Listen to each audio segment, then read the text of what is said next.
Imagine leaving your 5-year-old girl with a trusted adult when you go to get a medical procedure, only to come out and find out your 5-year-old was raped by a group of 8 to 10-year-olds and none of them are being charged because they're too young. Yes, this happened in Ohio. Ohio. For me, they're doing grown folks things at small ages, so they should be treated as an adult. But I know some people are going to come on here and say they didn't know any better, they didn't know what they're doing. They ripped her some of her braids out of her scalp. Okay? They didn't know what they're doing? Come again. They left her alone in the field thinking that she was unalive. They tried to unalive her at 8 to 10 years old. They tried to unalive her. I don't know how she got out of the sight of the trusted adults, but somehow she got out of sight of the trusted adult. These group of kids came out to befriend her, acting all nice, friendly, copacetic. They raped her. They beat her. They peed on her until she was borderline unconscious. They kept doing it back and forth, everybody taking turns. They shoved sticks down her throat. They shoved sticks in her girl parts and probably even her behind, but we don't know that yet. This is still developing story, so more details are to come. One of the children even strangled her with her own shirt. Took her own shirt, took it up to her.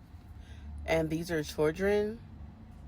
I don't care their age. What they did was horrific. They left her in the field, then went on about their day playing like normal kids. They didn't even think twice about her.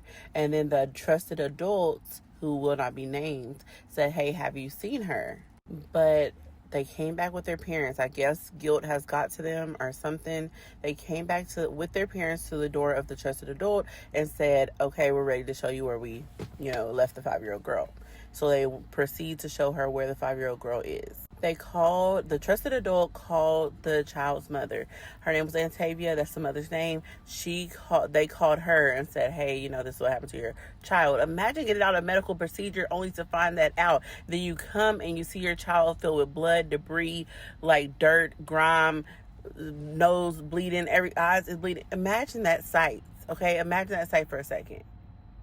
If they wouldn't have got a conscience, this little girl would have been dead. She would not no longer be with us, but she is blessed and she survived and she is with us and she has a purpose. The mother is doing everything in her power. She has contacted the mayor of Cleveland, a couple of grape advocacy groups. She is doing what she can. Now the 5-year-old is going through all kinds of traumatic symptoms, flashbacks, nightmares.